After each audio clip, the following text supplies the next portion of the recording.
Hey guys, Matt here. Welcome to my flipped learning lesson. There's a chance that you already have access to the Adobe Creative Suite through your work or as a student, and in this case, I'm betting there's an even bigger chance that you have some programs that you aren't using.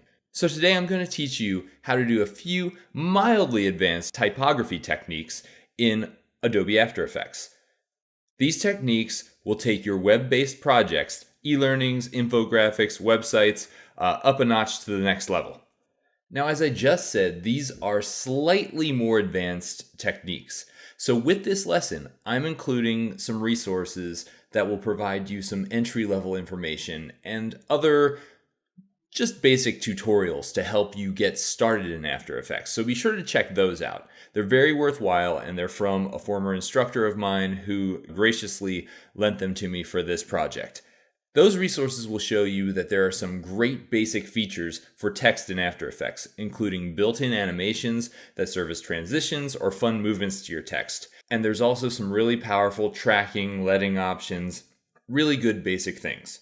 But today, I want to focus on some little less basic effects, as well as a couple techniques using things called alpha mats that aren't hard to do, but they'll be real game changers for your typography. So let's start with effects. You could spend probably days browsing and playing around with all of the effects that are in After Effects. There are just so many. I don't even know them all. But there are two that I find really helpful with typography, and those are bevels and light sweeps. A bevel is going to give your text a 3D appearance. So to do this, we're going to go to this effects panel here and search for bevel. We'll select bevel alpha. And then over in our effects controls area on the left, we'll adjust the edge thickness. We're just going to choose 10. And there we go. You see we have a nice little 3D edge here, and it just makes the text stand out a little more. Now let's add a light sweep. You can search for it in the effects panel, like we just did for the bevel, or you can go up to the menu and choose Effects, and this effect is under Generate, and it's right there, CC Light Sweep. So if you couldn't tell, going to the menu is a way to get your effects when you have a little bit of a familiarity with the software and where the filters are. Otherwise, just use the search panel. Okay, so now that we have this filter on, you can see there's a nice little streak of light running across the words. We want to add some movement and make this nice and slick. So to do that, we can use the effects controls. We'll change the rotation. And we're going to change the shape from sharp to smooth. This kind of just makes it a little less intense. And then we're going to come down to the timeline and expand our options for this effect. And we're going to move the light from left to right using keyframes on the center option. So keyframes in After Effects basically are points used to animate objects and effects. Your in point is where you start, your out point is where you end. So we're going to click to make our keyframe and drag the center all the way to the left because we want to go from left to right.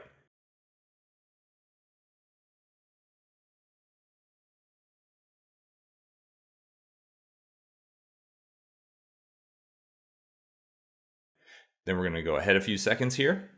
And now we're going to drag that keyframe from left to right. Put it over here on the right.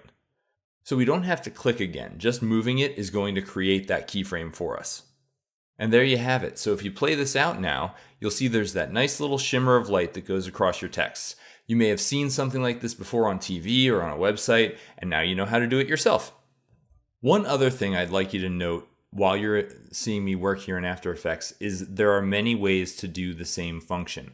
You saw us search for our effects in that Effects tab. You also saw me go to the menu. You saw me use effects controls to change some settings, and you also saw me expand the triangles in the timeline and do it there. Adobe has built in many ways for you to accomplish the same end. I used to ask instructors about this all the time, saying, am I doing it right? And he said, there's lots of ways to do it right. Just do what's right for you. The next thing we're going to cover is alpha mats. These are some very helpful bells and whistles for typography. So as you can see here, I've already typed out my text, and this time I made it a little bit larger. What we're going to do is make these words a little more dynamic by filling in the letters with video. And that's really simple to do. We're going to take a video that I have here and place it underneath the words. And we're going to just kind of align that video so that it's inside the bounds of the words. And then we're going to go here in our timeline and we're going to select Alpha Matte from this Track Mattes option. And boom, there you go. And you're going to notice that my text layer is now turned off and now the video is conformed to the words. So that only took a few seconds, but the result, I believe, is something that's a lot cooler than just standard text. We can also use mattes to reveal text. So in my other timeline here, you can see that I have another lesson typed out and ready to go. This time I've split it into two sections of text, two layers.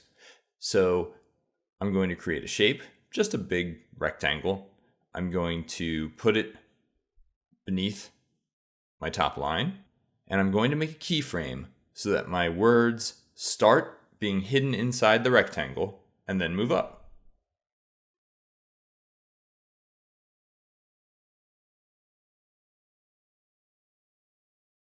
So you see this, we're set there. Now I'm going to go back down to my track mattes and I'm going to select Alpha Inverted.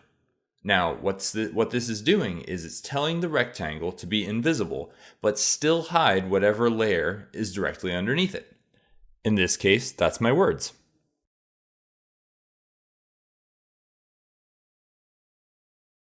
So now I'm just going to do that again for my other line. Make another box.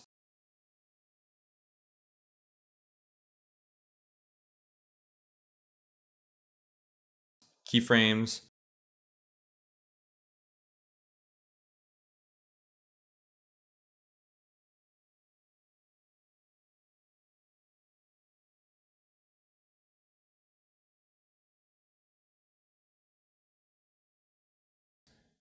Alpha Inverted. And you've probably seen a transition like this before. It's pretty cool. The words are coming out onto the screen, and you've probably seen this on TV or on the internet and thought, how do they do that? Now you know. So you've got these cool new typography titles. There are many ways to use them in your projects. You can render them out as videos if you want to put them in a video project. You can create animated GIFs in Photoshop and add them to a website or an e-learning. Or you could put them out as straight stills. That's another option. There are instructions for rendering your project in my resources section. And guys, that's it. That was a quick little lesson, but I think there's some really cool material here that can help you in the future. I hope you found it informative. I hope it was helpful. I hope you actually try it out and work some of this into your projects. Please check out the rest of this e-learning for additional information. And that's it. Thanks a lot.